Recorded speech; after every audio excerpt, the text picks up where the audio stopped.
This is the Women Emerging Expedition podcast, so you can follow the ups and downs and the roundabouts of the expedition and play your part in them. 24 women started on the 28th of May 2022 on this virtual expedition that will take 9 months. We are women from across the world determined to find an approach to leadership that resonates with women. We'll be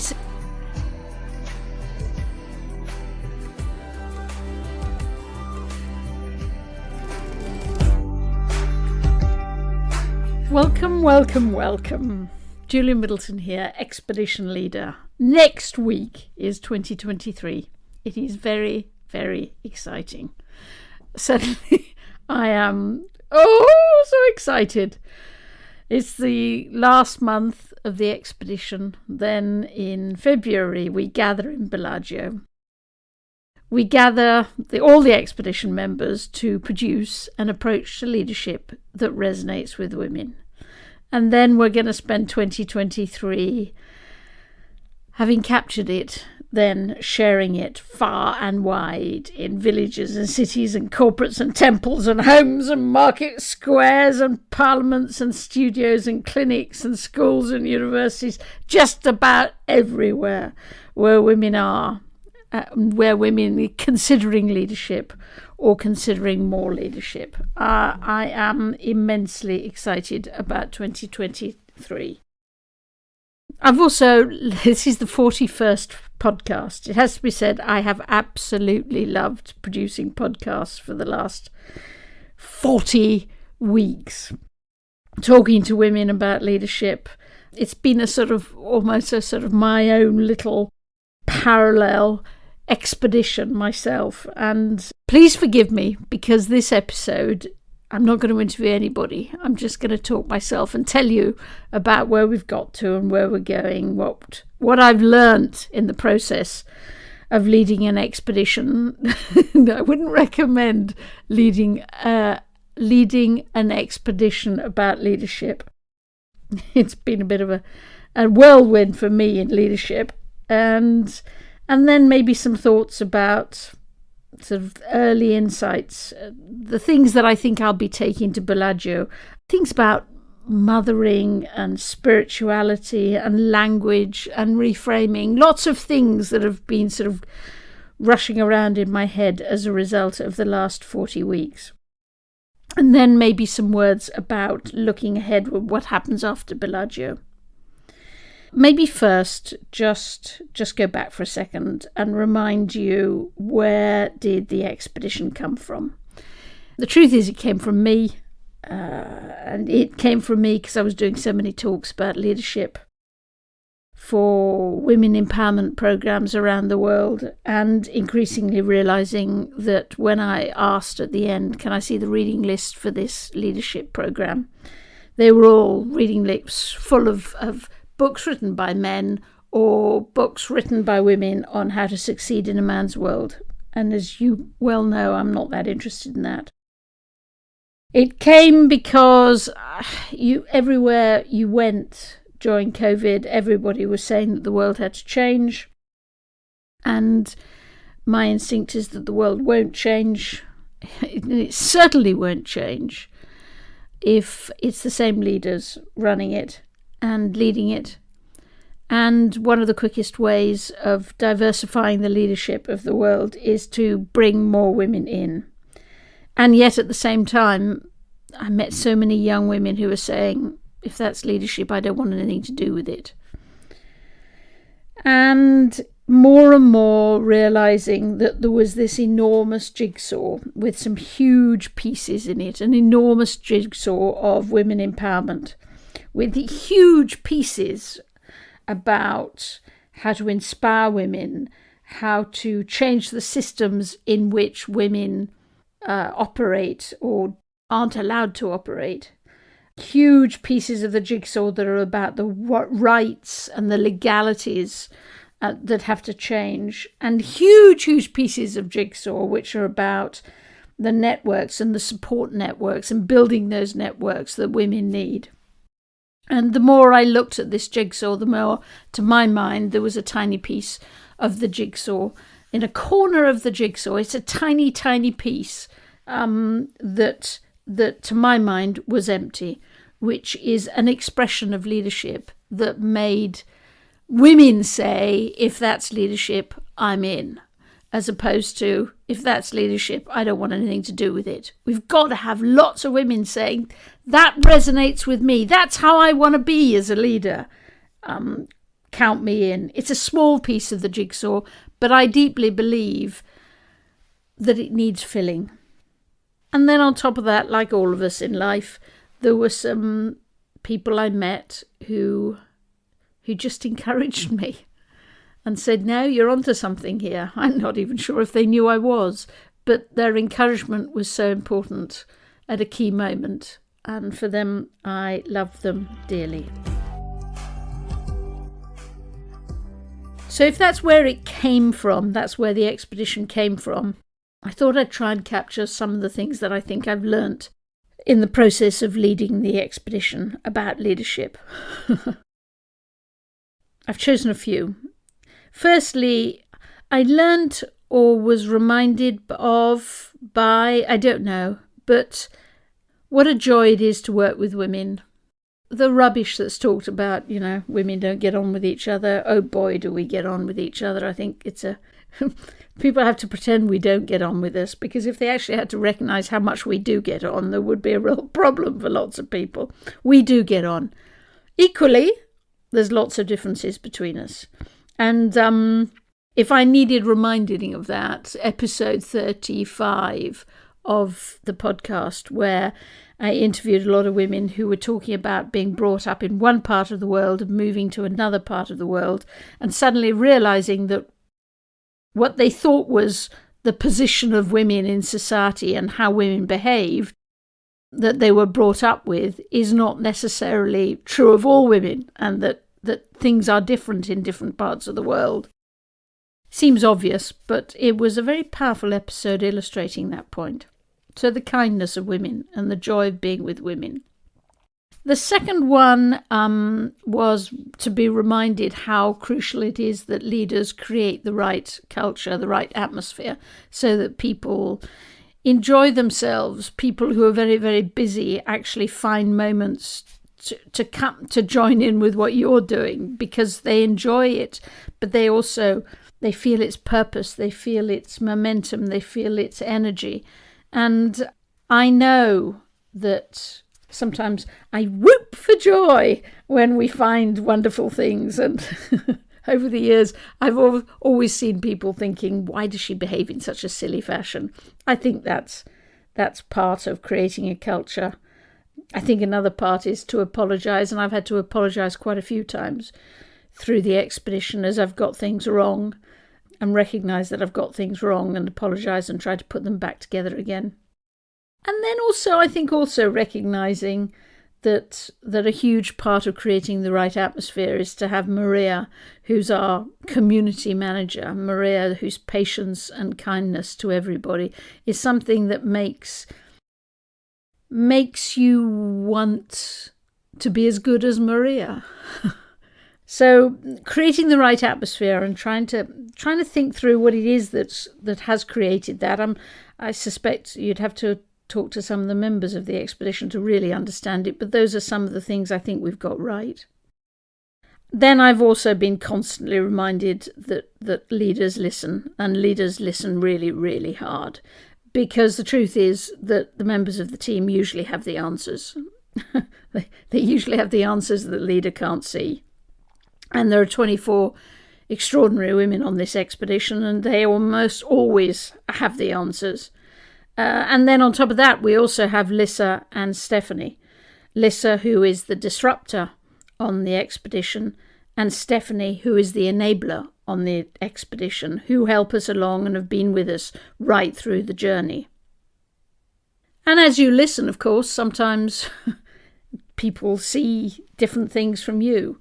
And then that's tough. You sit there thinking, do they see something different because they see more than I do? Or do they see something different because they see less than I do? and trying to figure that one through. Not easy, but the heart of it is listening. And then recognizing, I suppose, also that there will always be, in any big leadership job, moments when you get utterly lost and totally miserable, that you need to share that so that the other human beings who are on the expedition with you understand that you're human as well, but equally not share it too much, because they have to have confidence that as the leader, I'm going to get them there. So often I have shared my fears and miseries with Lissa and Stephanie, and that sharing and just talking through the issues has helped so much. I don't necessarily always agree with what they suggest I should do, but it's the talking it through with people that you respect and value that has been so helpful. I've been reminded that all teams are their magic is their diversity. I've never, I don't think, led a homogenous team. It's diverse teams that produce the energy and the joy and the ideas and the disruption and the tension and everything that's worth being there for. We've had all kinds of diversity, every sort of diversity, including, crucially, diversity in age. The youngest member of the expedition is 24, and I think I'm the eldest at 64. But even with the diversity, we have still been a very privileged group of women, and recognizing that, and recognizing how much that blinds us, and trying to cover some of those issues and listen hard. But, also recognizing that in the diversity there are challenges. It's a very, very global group, and there is a danger that the loudest voices get heard the most. And as a leader, trying to make the diversity the strength and to love the diversity while guiding it and leading it well. I hope I've got some of that right. Some of it I haven't, and I've had to apologise, I know, on many occasions. I think the last two things are just reminded of how tough it is sometimes as a leader to hold to the task, to make sure that there isn't a vision drift, to make sure that we do actually deliver an approach to leadership that resonates with women. And sometimes that's felt like holding the sea back, because members of the expedition have intuitively widened the brief and looked at other issues that they're passionate about, around the systems, around the legalities, around all the other issues that hold women back, but somehow keeping ourselves to the task, to that small piece of the jigsaw that we are focused on filling. That's been when I've had conversations with Lissa and Stephanie to help me, to encourage me to hold to the task. And then I think the last one is the ability to be agile, to adapt, to think of clever ways to play with ideas. And I mean be playful with ideas, to adapt, to not plot everything out. But I knew what we would do on the first session of the expedition, but we've had many sessions, and I certainly at the beginning didn't know what we were going to do on session 2, 3, 4, 5, 6, 7, 8, 9, 10. We have adapted and designed as we have gone along, and adapted to the pace, to the tensions, to the ideas as they have emerged. And even in that agility, it seems to me to somehow remember as a leader, that agility causes lots of problems for some members of the expedition who are much more familiar with a more structured approach, a clearer plan, plotted out more carefully. I am very, very relaxed about learning as you go, designing as you go, not knowing what will happen next. And that doesn't worry me at all. And I know it doesn't worry a lot of women on the expedition, but I do know that it worries some. And somehow allowing for the diversity of the way people think has been crucial. So then, what am I thinking about? What are the big insights for me from the expedition, from the main expedition and my little tiny expedition of running the podcast that has gone in parallel with it? Here are some thoughts. There's no attempt to make them tidy because, as you all have discovered, I don't necessarily have a tidy mind, but also because we haven't got to a Bellagio yet. I, like everybody, will be bringing thoughts and then we must work them all through. But the ones that I will be taking are, I've sort of tried to group them into 4 areas. One is, well, the first one is that, I said that one of the problems of the empowerment programs of women that I've come across is that the books about leadership that they're given to read are written by men. That isn't the only problem. It seems to me that the language of leadership is so heavily framed by men, but it's also so heavily framed by the English language and so heavily framed by the vast majority of the authors are addressing or from the commercial world. Now, I didn't put many conditions on when I'm choosing who the 24 women who are on the expedition would be. But one of the conditions was that every single member has to speak at least 2 languages. I think I've always known that being multilingual it just gives you a different insight into the world. And very pragmatically, I knew that if we had lots and lots of languages amongst the members, that means that when the expedition is over, we can express the approach to leadership that resonates with women in many languages. But I think my thinking on that's gone even further. The English language dominates writings about leadership. I'm sure someone will tell me I'm wrong, but it feels like it's pretty dominant, if not dominates. And the podcast episode 40 sort of reinforced that in a big way for me. We decided that we had to come up with a definition of leadership that we would start from on the expedition. And we did come up with a really good definition of leadership. And it sort of highlighted this point that, leadership is leadership and it's not gendered. Leadership is leadership, whether you're a man or whether you're female or male. The thing that we're saying is that how you do leadership could be slightly different as a woman. And it was interesting. Once we'd come up with that definition, we'd all agreed it. I went through the process of asking 12 members of the expedition to translate that into their native tongue. And that was the theme of last week's podcast, number 40.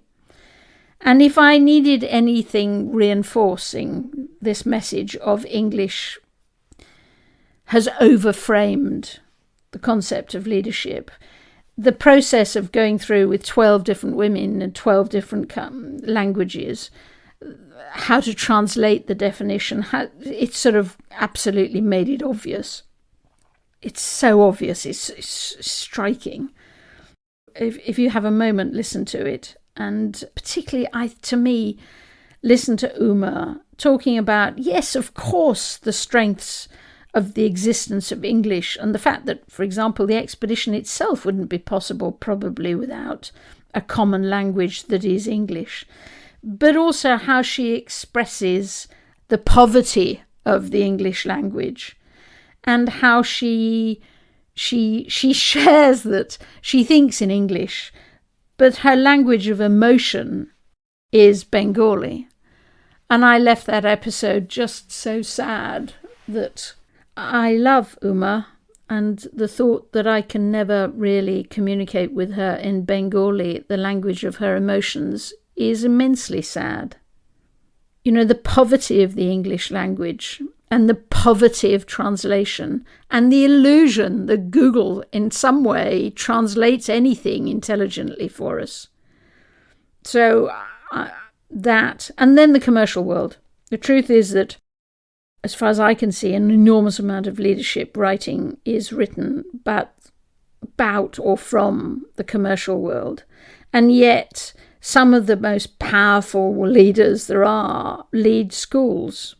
Have a look at episode 32. They lead theatres. Have a look at episode 31. They are midwives. Have a look at episode 28.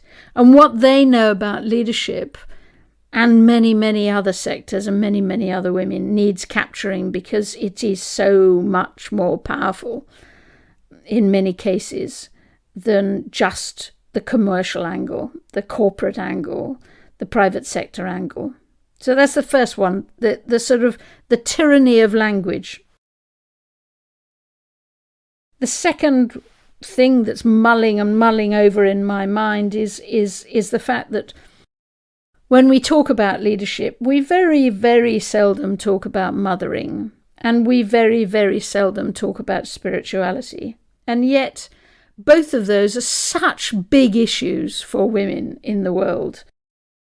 I think I've changed my language on this one. I don't talk about motherhood. I talk about mothering. There was a big breakthrough when, can't remember who it was, who was saying, you know, mothering is the right word because it's the mothering skills, whether it's to your children or other people's children or other people generally, or to the earth. What are those mothering instincts, and what are those? What is that learning around spirituality and the purpose of leadership that can get lost? That mothering and spirituality need to be essential elements of any approach to leadership that resonates with women. And then I suppose the third big area is the realization that I am, however much I don't want to admit it, caught in my own generation. I am 64. I think I knew how angry young women are with my generation, but I think that has been reinforced. If our approach to leadership that resonates with women is too rational and sensible and collaborative, I think there are a lot of young women who are going to be, it won't resonate with them. And in fact, they might even reject the approach to leadership that resonates with women. They are conscious of time ticking by. They are conscious that they have to work well with more senior women, older women, because we can't wait for them to fix things as they come through. We have to get a collaboration between young women and older women going. And I think that's really hit hard. I think I'm caught in my own generation. So I think up to now, I have thought of AI as something a bit frightening, something that may be trying to undermine leaders. And I think I've changed my mind. AI, artificial intelligence, is another tool. It's a collaborator for leaders, and leaders need, including me, to change my mindset around this, that AI is only as good as we as leaders brief it, debrief it, debunk it, and disagree with it.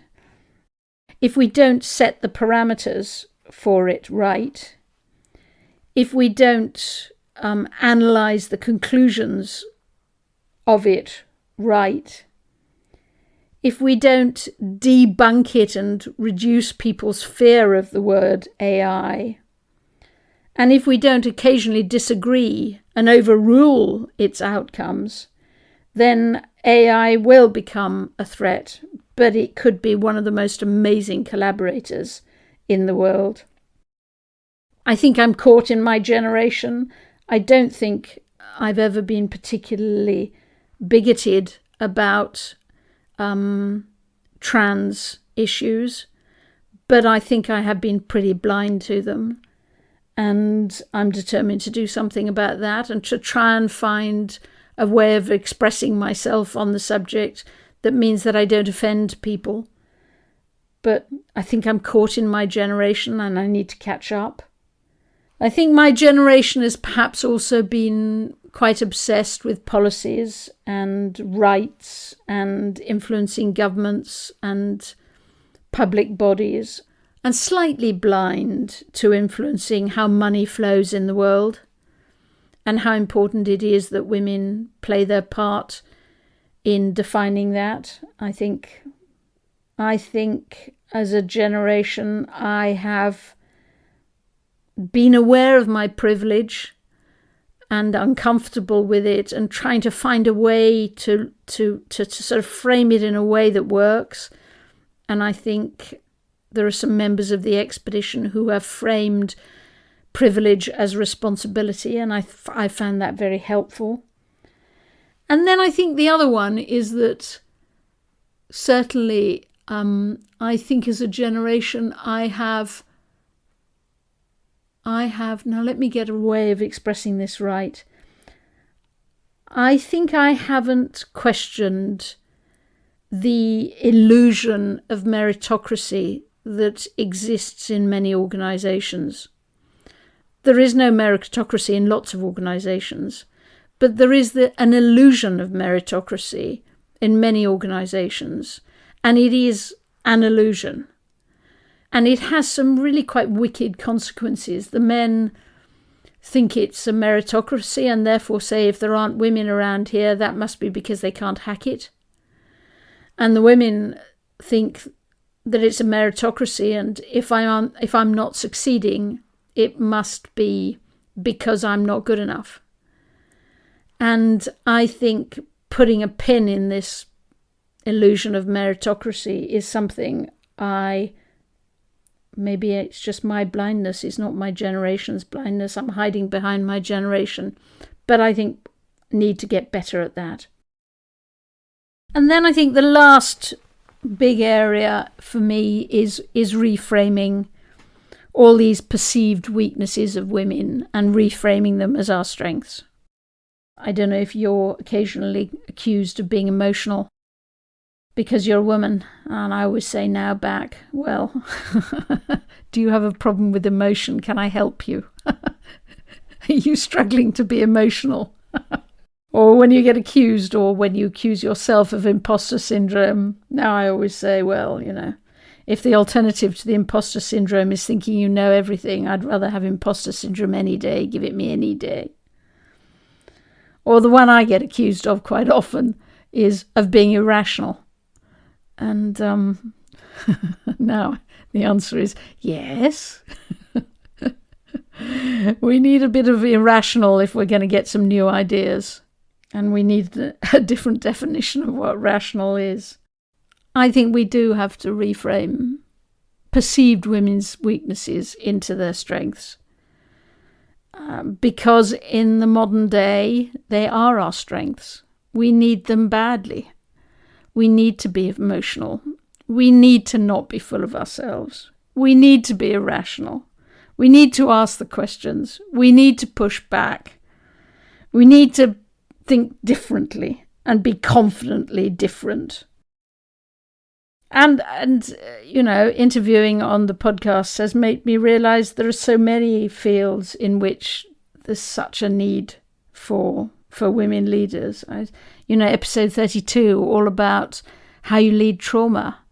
The last thing you want is a non-emotional, deeply rational leader who thinks they know everything if you're leading trauma.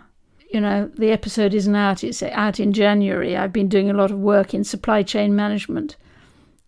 You need women in supply chain management because it is a chain, a circular chain. But I think it's women who'll connect it up. Anyhow, I'll tell you more about that in January. So those are my 4 big areas. There are many others, but those are the 4 on this 28th day of December 2022 that come to mind to share. After Bellagio, what will we be doing in 2023? I tell you exactly what I want it to be. I want women emerging and the outcomes of the expedition to be a source of knowledge about leadership, an open source of knowledge about leadership for women all over the world. The podcast continuing, we'll write a book, we'll have an audio book, we'll do mini expeditions, we'll do music and we'll do games, we'll do all kinds of different things. We'll carry on doing our lives. And I hope we'll do them in many different languages, the many different languages that the women on the expedition speak and the women who have helped the expedition happen speak. And as we do it, I hope we'll stick to our piece of the jigsaw. It's a tiny piece, but it's a crucial piece. And I think if that piece is filled, the other big pieces can achieve even more. So in my head, it's a sort of, I want to create a well for women, a leadership well for women. A well, those holes that go into the ground and that pull up water. It must be a well because wells are where you draw water, and water is a very basic need. And a lot of leadership is really quite basic. But it's a well because, we gather around wells. We talk and laugh and disagree and play. And we welcome men who want to come and talk and laugh and disagree and play around the well too. We bring up our kids around wells. We gather around a well to ask questions. Wells refresh us. And when you draw all the water up, sometimes you just start splashing everybody else and throwing it around and having joy in the fun. And that's what I want women emerging to be, a well full, a source, a well full of knowledge about leadership, so that it provides sustenance and a place of gathering for the many women who are going to become leaders in the future or become bigger leaders in the future. So yes, I am very excited by 2023, about producing an approach to leadership that resonates for women and to sharing it far and wide. So I send you a happy new year to all of you. Cannot wait. Happy New Year and much, much love, Julia. To become part of our movement and share your thinking with us, subscribe to the podcast and join the Women Emerging group on our website at womenemerging.org. We love all of the messages you send us. Keep them coming.